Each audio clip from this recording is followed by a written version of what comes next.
Good afternoon. Good afternoon. Good afternoon. Hello, Facebook. Hello, Instagram. How are y'all this afternoon? If you are joining, let me know when you are joining the show. You can simply just hit it in the comment section or in the chat box if you're on Instagram, on YouTube. You can hit it up over there. Hey, oh, I see you coming today. Got you. Hello, Dr. Monica. So glad to have you on today. You who I have over here on Instagram. Hey, Nicole. Thank you so much for joining. Thank you so much for joining. So we're going to go ahead and get started. For those who do not know who I am, my name is Dr. Tiffany. I'm an owner of, or I own Ultimate Creation.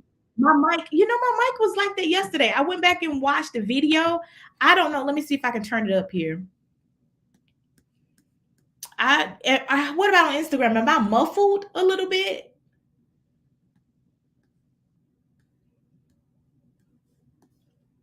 It was doing that yesterday, so I don't really know. Let me see if I can check some stuff here and get this audio together before we get started.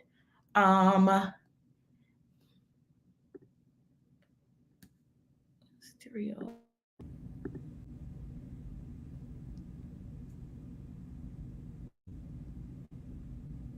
Okay, is that better? Like, is my audio better now? Okay, good. I don't know what happened. Thank you, Father. Thank you for clearing it up. But okay, so I did see that yesterday. I went back and looked at the video. I was like, oh, I was a little muffled, and that had never happened before. And so I was trying to find my microphone. I couldn't find my microphone. I found pieces of it, but I have a 3-year-old, so no telling where the other piece is of that microphone. But I'm glad it cleared up. So for those who don't know who I am, my name is Dr. Tiffany. I am a trained therapist, and I'm also an owner of a company called Old to New Creations and Dr. Tiffany Ross Coaching and Consulting. And what we do is we work with women, or part of what we do in our coaching business is working with women who are healing and recovering from traumatic relationships. So yesterday we talked about codependency. Today we're talking about hyper independency and what that looks like inside of a relationship. And the reason why we're doing that is because a lot of the clients that I see struggle with one or both of these. They're either too independent or they're codependent, and they form those codependent relationships. And so I wanted to take some time and just really break those down, because some people may not know. Like we talked about that yesterday. Sometimes people don't know that they're in these type of relationships, or don't know that they're forming these things, because they just don't know. When it's something that is a norm for you, or if it's something that's been passed down from your family, and how your mama did relationships, and how your aunties do relationships, or how your daddy did things, like when it's been passed down from generation to generation, sometimes we just don't know. And I've had clients who said, well, that's just how my mama did things. Well, just because that's how mama did things don't mean that it was healthy. And sometimes we can grow up in situations that are unhealthy and be incorporating or having these things in our life that are extremely unhealthy, even to our own detriment, and we don't know it until someone says it. So that is the purpose for what we're talking about today.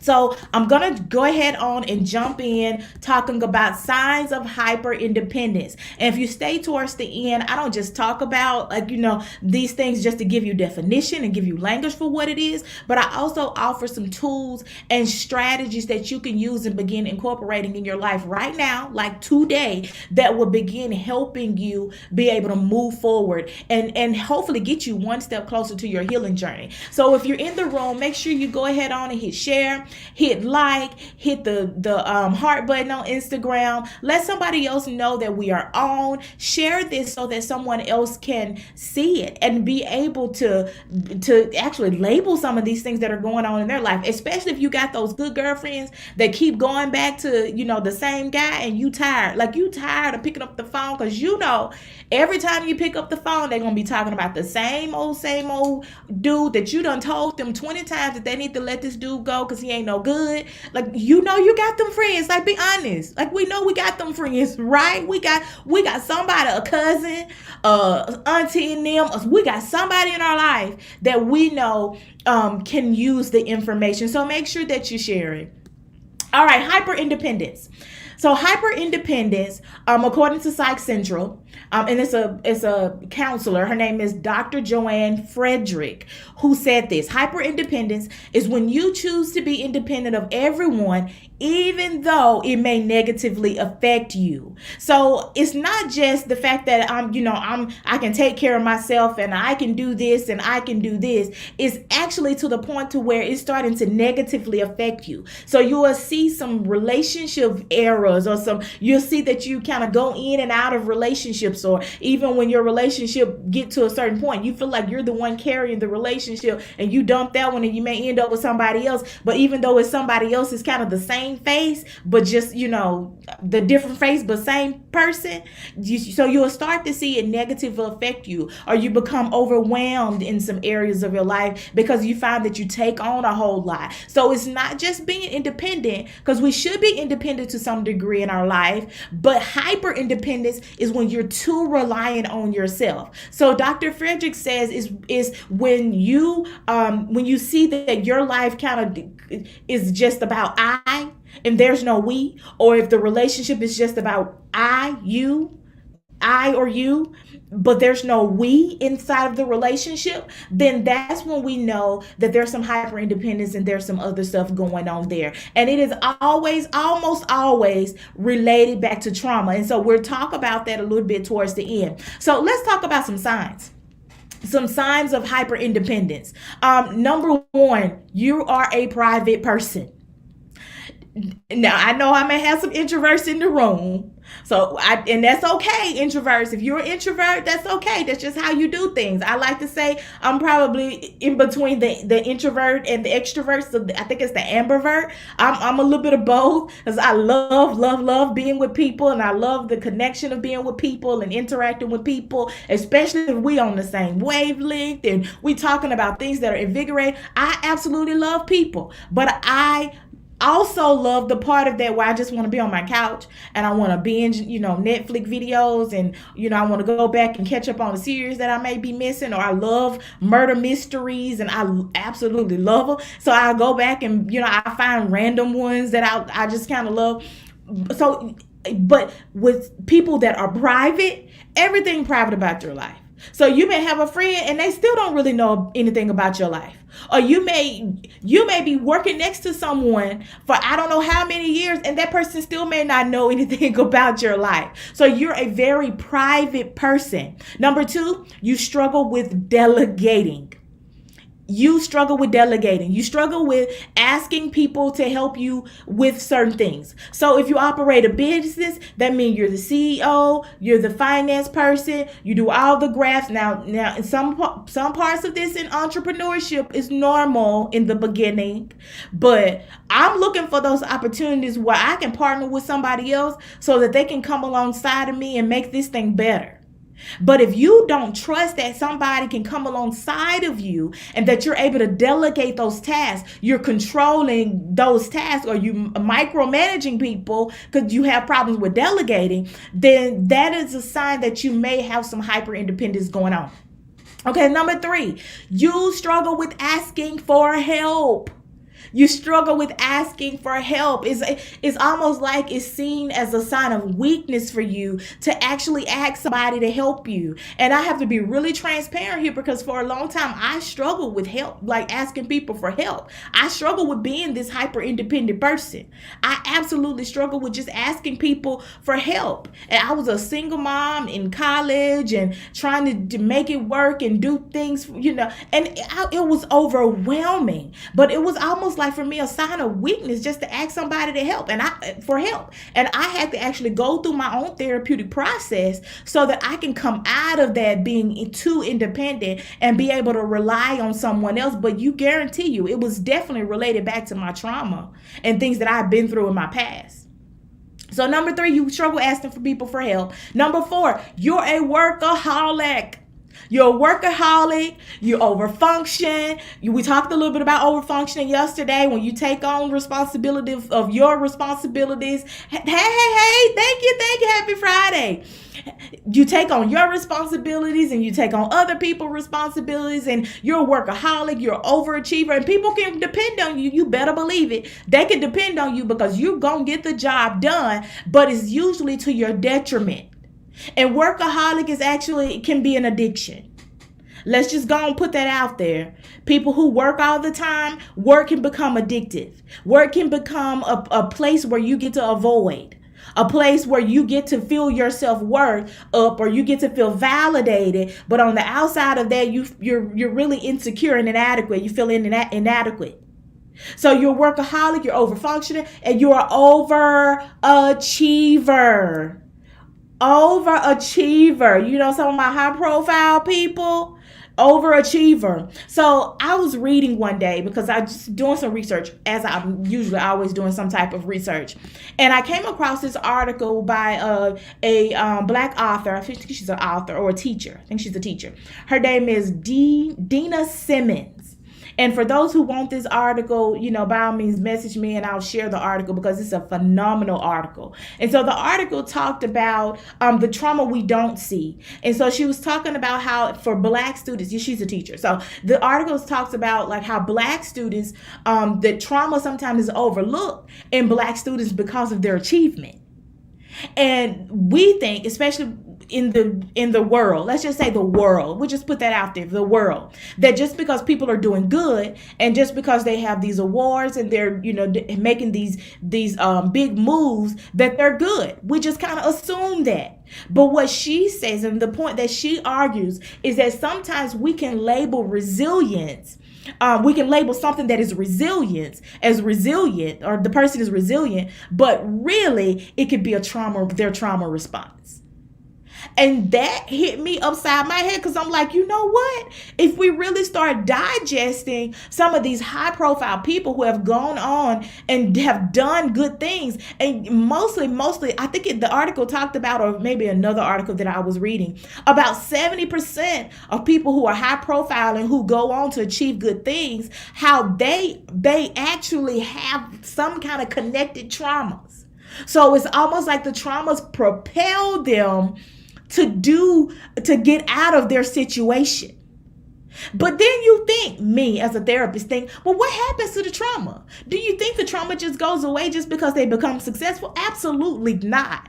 So the point that she argues is that what we are labeling resilience could actually be a trauma response.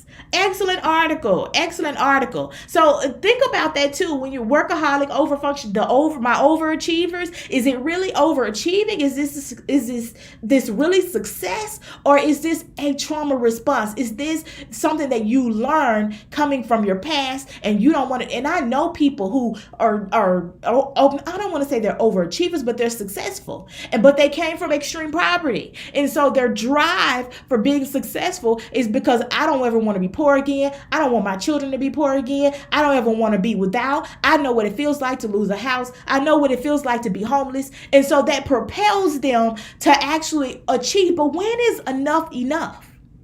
And if you're an overachiever, I don't know why I'm staying on this so longer, but if you're an overachiever and you even get to that pinnacle point to where you've achieved so much and you have so much and you have all you need and you have all these accolades and you have all this money and all this cushion that you probably won't ever go back to ground zero.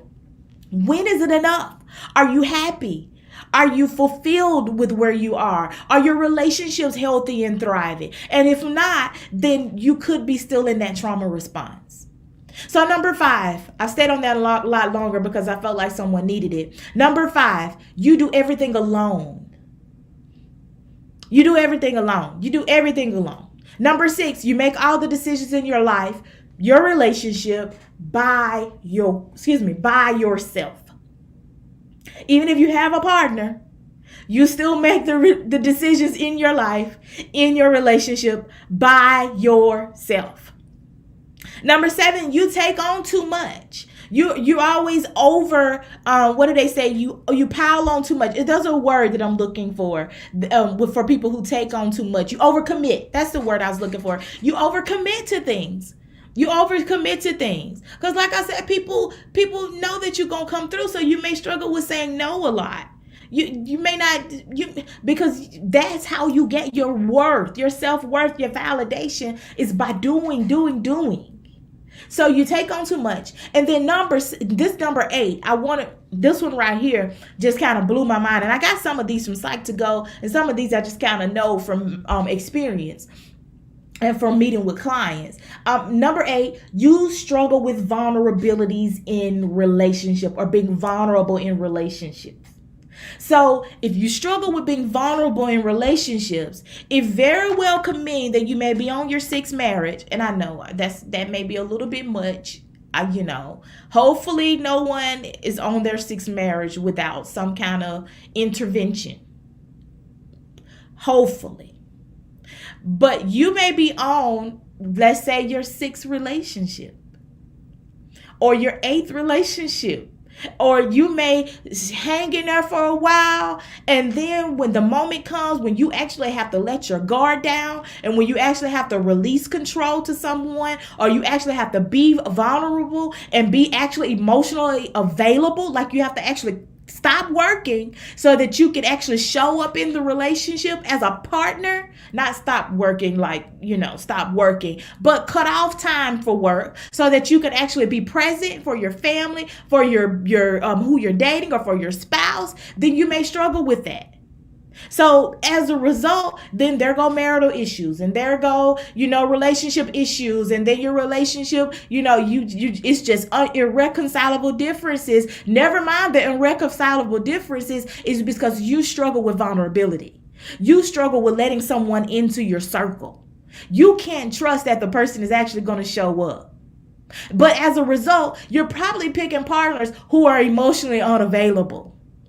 So we see this sometimes with people, and I was just having a conversation with one of my friends who's actually a therapist, is that we see this with people who choose partners who are in jail, or who choose partners who are married already, or who are already in relationships.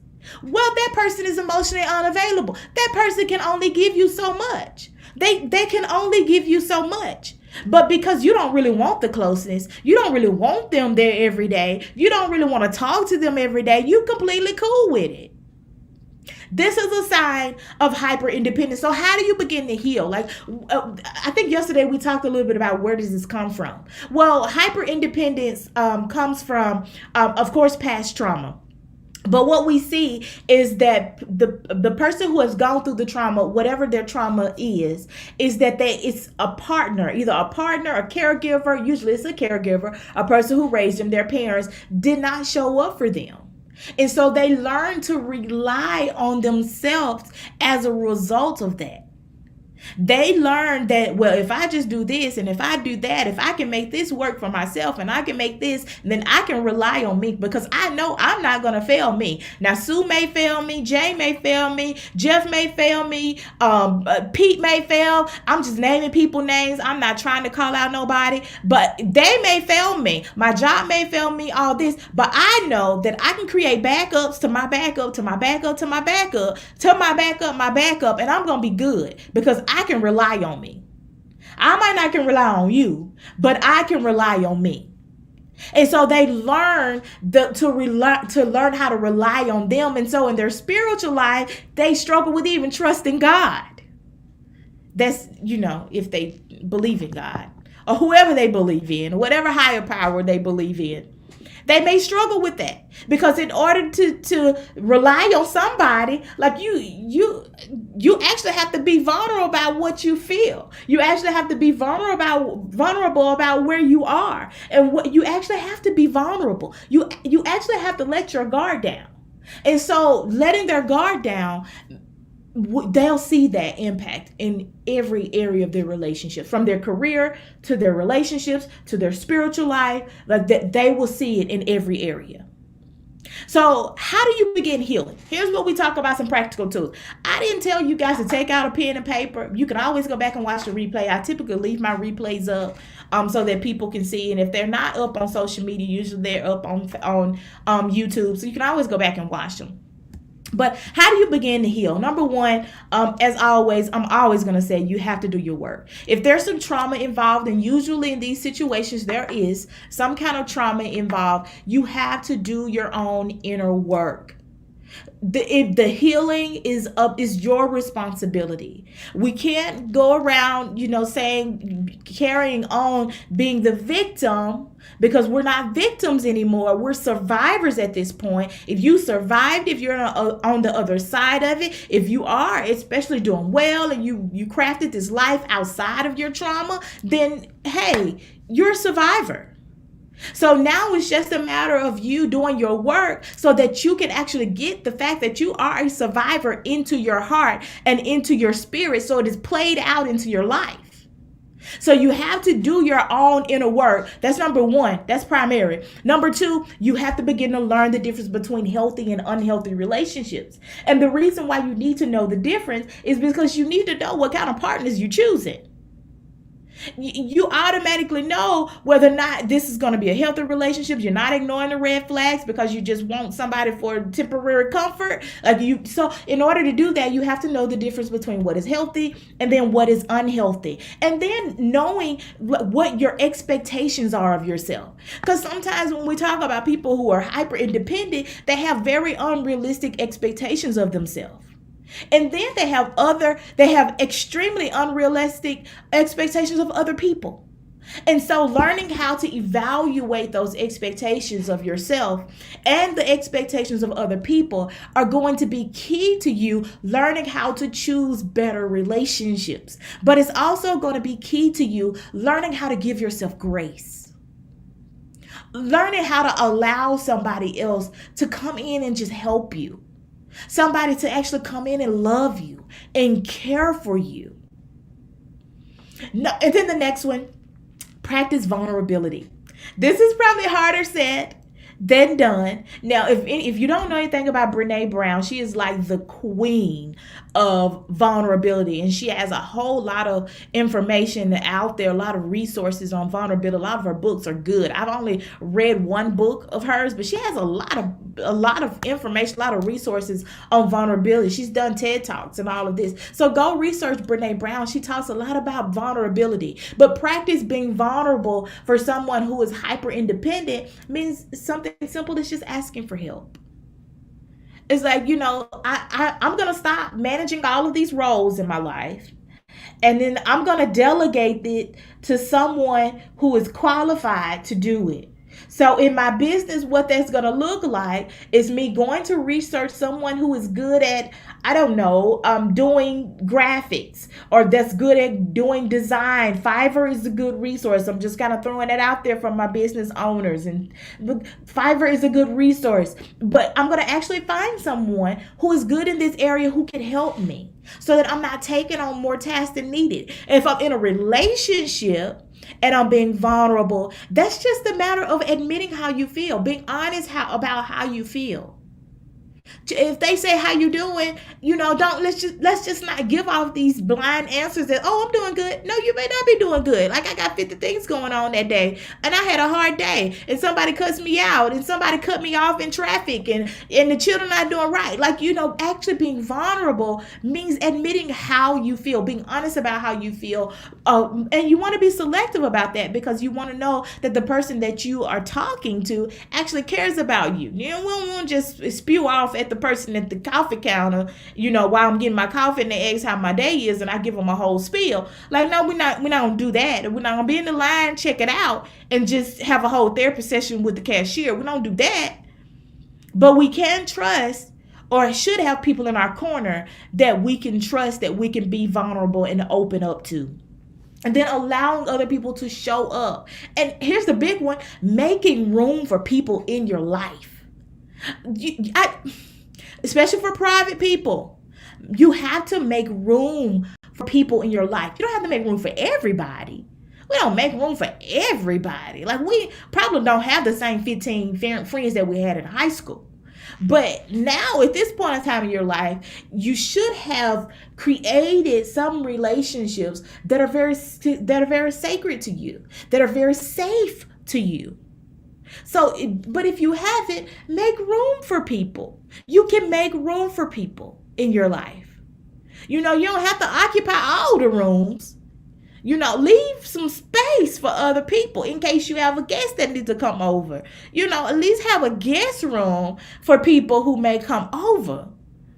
I'm just, saying that, just throwing it out there. Make space for people in your life. And then the last one, have coping mechanisms for when people don't show up. Because people are going to fail. It's inevitable. People are going to fail. They're going to forget. They may not show up. They may not meet your expectations. But what are you going to do for when they don't? Like, how are you going to cope? How are you going to cope and deal with that if they don't? Think about that ahead of time, because people will fail. They're going to fail. They may not show up. But part of your work is not allowing them not showing up and them not meeting your expectations to be a trigger that will remind you, or that reminds you of that time that your father didn't show up, or a time that your mother didn't show up, or the time that you had to fend for yourself. If it's still triggering you back there to that time, then that's why number one is important, and that's dealing with your own inner work. So I wanted to end this by reading a passage from the article that I was talking about a little earlier, from Dina Simmons. So she talks about, let me go back and find the part right here. Okay, she talks a little about her own experience. So powerful.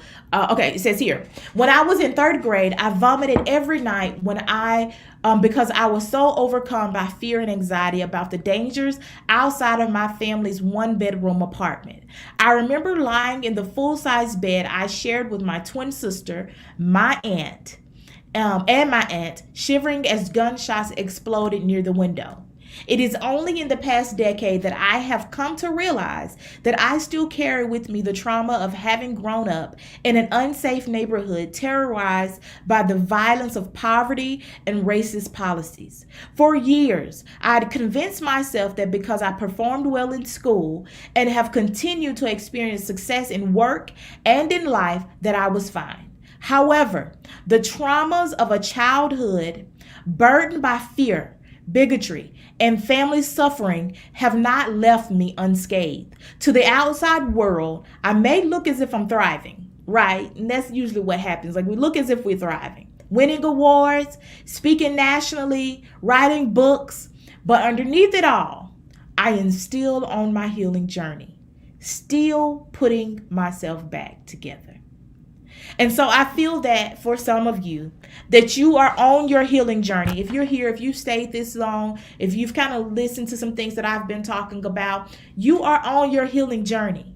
And so the next steps for you are going to be pivotal to your healing in you deciding what it is that you want to do. I think you've kind of recognized where you are in some of this, whether you're codependent, independent, hyper independent. If you're healthy, you've kind of recognized where you are. And so now the challenge for you is taking your next steps. I commend you. If you are already taking your next step, you've already hired a counselor, you're actively doing the work, I commend you. I commend you. You are doing the job at breaking that whole idea that we have of women of being the strong women. You are already one step ahead of doing that by embracing your healing journey.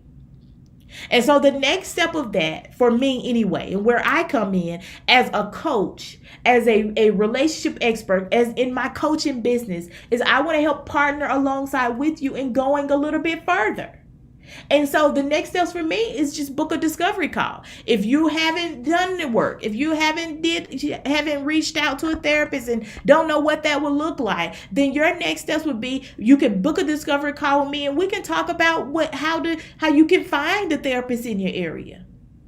Or if you know, hey, I've done some of my work and I'm, still kind of feeling stuck here and I don't know how to go further, then your next step would be book the discovery call and we can talk about how we can get you to the other part of where you want to be, the healed part of where you want to be, learning how to create those healthy boundaries in your life, learning how to say no, learning not to pile too much up on your plate, learning how to ask for help, learning what vulnerability looks like, learning how to actually be emotionally available for yourself first so that you can do that inside of your relationship. So I don't know. The link, if you're on Instagram, the link to book that discovery calls, my discovery calls are free. We spend the first 15 minutes just talking about what's going on with you. I listen and and then the next 15 minutes we spend with you, me giving you feedback of how things that you can do, what a referral will look like and how you can go through with finding a therapist in your area if that's your next steps, or how we can work together and what that will look like and some goals of what that will look like. But please don't leave without a plan. Like, you need a plan. Like, we take in all this information, but we need a plan of how we're going to actually get to the healing portion of it. So if you're on Instagram, you can go to my profile. You will see the link there. It'll take you to various links that are on my website. You will book the one that says discovery call. Work with me, I think is what it says. If you are on Facebook, I can drop the link inside of the comments. I think I can anyway. I don't know why I struggle with this every day. I'm like, why not just have it all available right here? But I'm going to get this link available for people who would like to book a discovery call. And for those who are just like, I don't know you. Like, this is my first time watching you. I don't know about you being all up in my business like that. I just don't know you like that, girl. Like, you're going to have to give me a few minutes to get to know you. Like, and I'm cool with that because you don't want everybody in your business. So for you, I am going to drop, if you're on Instagram, you can, all of this is in my profile in the link that's there. So you don't have to worry. But for those who are on Facebook, I'm dropping 2 links inside of the chat. I'm going to drop, somebody said I need to practice. I want to read these comments in a minute because I see them coming in. Okay, so I just popped the link. I don't know where it's going. So you guys have to let me know where it's going. And whether or not you see it. Because y'all know how social media be.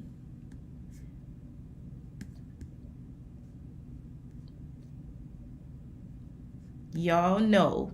Let's see, now it's okay. Okay, there we go. Okay, so on Facebook, you should be seeing the link that says schedule a call with us. You should be seeing that link. And you should be seeing a link for the 5 myths of difficult relationships. For those who are not sure about a discovery call, kind of still trying to feel things out, still trying to process all of this, because it could be a lot to take in. What I have is a free resource for you. It's called 5 Myths of Difficult Relationships and Why You Shouldn't Believe Them. So on there, we talk about some of the myths that are going on around about relationships. We'll talk about 5 of those because there's a lot of stuff that's out there that's just not good about relationships. We talk about some of those, and then I offer some tools, some things that you can begin implementing inside of your life, like setting boundaries.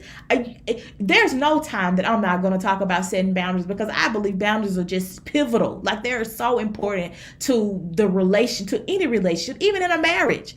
It's so important that we have personal boundaries, financial boundaries, physical boundaries, like mental health boundaries. Like, they're all different kinds of boundaries. And so I offer some tips in there on how to create boundaries and what those should look like inside of a healthy relationship. And that's an absolutely free resource. I think it's like 7, 8, 10 pages or something like that. It should have been an ebook, but it's a guide. It's a guide. It's called 5 Myths of Difficult Relationships and Why You Shouldn't Believe Them. And my discovery call link should be up and inside of the chat. If it's not, if you don't see it, then it's okay. If you just send me a message how you want to book, and we can go from there. I'll send you the link right straight to your email. So let me check out some of these comments. The trauma we don't see. Yes, I can put that article. I actually may post that article on Facebook. It's called The Trauma. Let me see if I can get the actual title, because I think I might have shortened it. It's Confronting Inequity, the Trauma We Don't See. And it's by Dina Simmons. It's a May 1st, 2020 article by Dina Simmons. Excellent article. Love the article. Someone say, I need to practice on no. Yes, I need to practice on the saying no. Like, sometimes I say I practice on my children. So you just say no. Like, you just say no for the children ask stuff all the time. I think that was my biggest practice, is learning how to say no for them. And then being able to incorporate that with people, making sure that I'm not piling on too much stuff. Okay, that's the best. Sometimes someone said letting or getting someone you don't know. Yes. It didn't come on Facebook.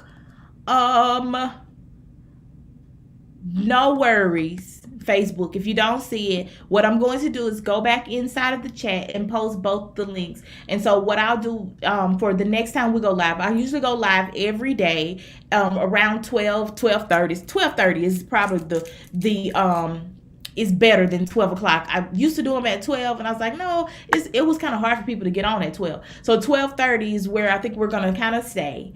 And Monday, we'll be back.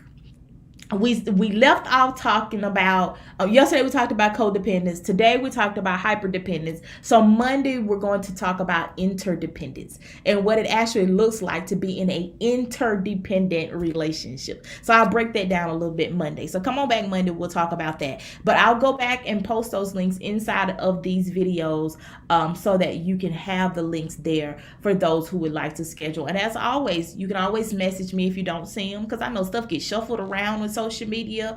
It just does. I don't know why, it just do. But you can always message me, and that way I will know that I did not miss you, because I do not want to miss anyone.